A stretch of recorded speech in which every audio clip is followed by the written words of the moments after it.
Apa sih kerukunan itu? Pengen tahu nggak? Tidak bertengkar. Ada lagi? Tidak menghina, tidak membeli, saling berdamai, saling menolong, saling menghormati. Ya. Itu benar semua ya. Di mana aja kita bisa mewujudkan kerukunan atau menciptakan kerukunan itu? Ada yang tahu nggak di mana aja? Di masyarakat. Ya, benar. Di sekolah. Ya, itu juga benar. Jadi kalau misalnya kita menciptakan kerukunan di masyarakat, contohnya ada yang tahu nggak? Bergotong royong. Ya, benar, gotong royong ya. Kalau misalnya kita lagi di rumah mau membersihkan atau kerja bakti bersama dengan lingkungan rumah kita. Kalau di sekolah contohnya ada yang tahu nggak? Ya. Tidak memilih teman. Ya, benar. Jadi kita nggak boleh milih teman ya. Jadi kalau misalnya teman kita agamanya Kristen, Islam, apapun itu, kita tetap harus temenan. Gak boleh pilih-pilih, aku temenan sama yang India aja lah, aku temenan sama yang Buddha aja lah, kayak gitu.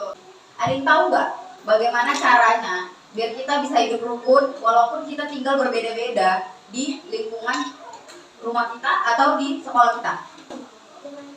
Kuat. Saling menghargai, dengan rasa, toleransi. Ya, benar ya. Jadi ada yang tahu nggak toleransi itu apa?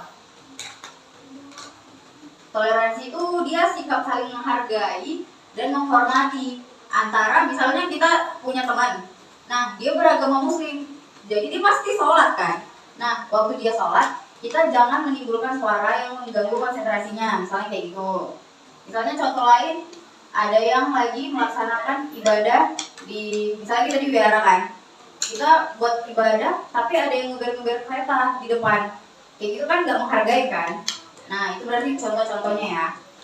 Kerukunan itu pasti ada kendalanya kan, karena kan nggak mudah. Apalagi kita hidup di antara beberapa agama atau beberapa suku yang berbeda. Kendalanya apa aja sih?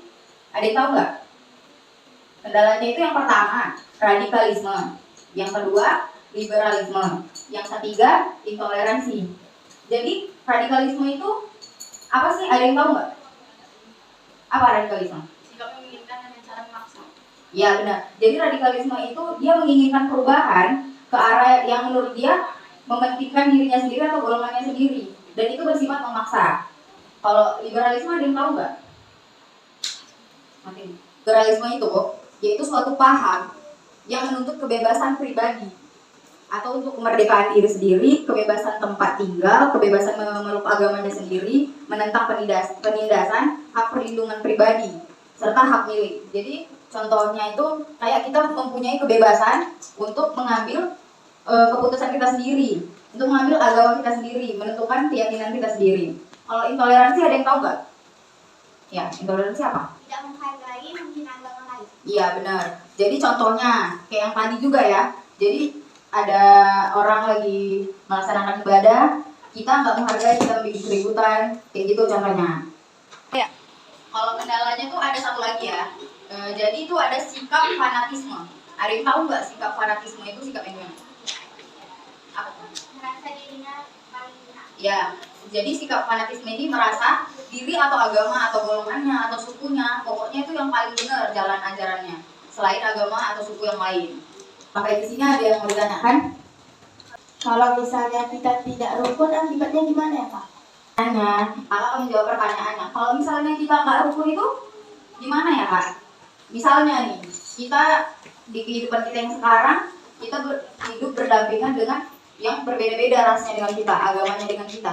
Kalau misalnya kita suatu saat nggak rukun, pecahkan agama kita, pecahkan negara kita. Nah, nggak apa-apa.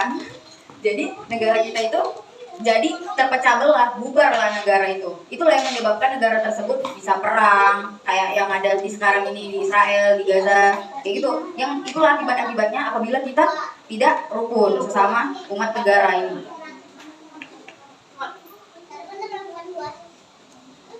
Selain Sylvie, ada lagi yang mau bertanya? Oke. Apa sih pentingnya kerukunan? Kerukunan itu adalah salah satu pilar penting memelihara kesatuan suatu bangsa. Misalnya bangsa Indonesia sendiri kan. Tanpa terwujudnya kerukunan, misalnya ada suku yang berbeda, agama yang berbeda, ras yang berbeda, golongan bangsa yang berbeda, akan mudah mengancam perpecahan. Yang kayak tadi kakak bilang, akan mudah menciptakan perpecahan antara kita yang udah menyatu, yang udah berusaha buat merdeka, bisa lagi pecah belah cuman gara-gara gak rukun, kayak gitu. Contohnya, misalnya toleransi antar umat beragama. Kita bisa terapkan dengan hidup yang berdampingan, tapi kita berdamai dengan yang bukan seagama, yang bukan seras dengan kita. Misalnya ada kelompok-kelompok yang berbeda keyakinannya sama kita nggak melakukan diskriminasi terhadap mereka, atau bahkan kekerasan. Nah, itu bisa menciptakan kerukunan. Oke, selain Silvi dan Pria, ada lagi yang mau bertanya? Ya, tunggu. Melaksanakan kerukunan di rumah kayak mana? Di sini kakak menjawab ya, makasih pertanyaannya. Jadi, misalnya tadi contohnya gotong royong ya. Misalnya kita lagi ada kemalangan nih yang ada di lingkungan rumah kita.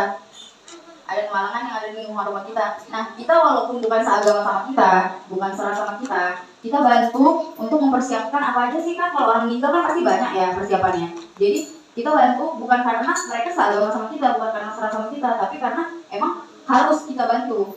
Kalau misalnya itu terjadi sama kita, pasti kita juga butuh kan bantuannya. Itu aja sih. Selain itu ada lagi?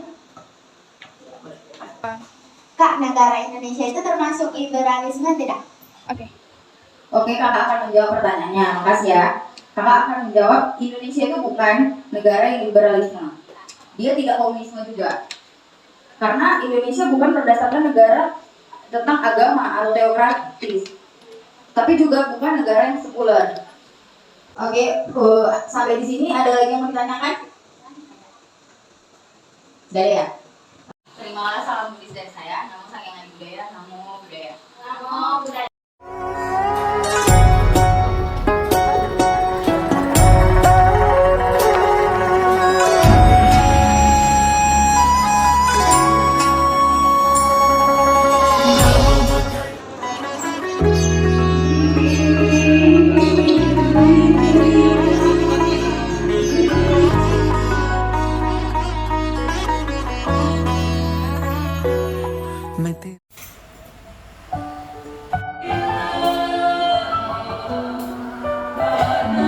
Dihormati dan dipuja beserta dengan sang roh setara di semua. Amin.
Thank you for watching.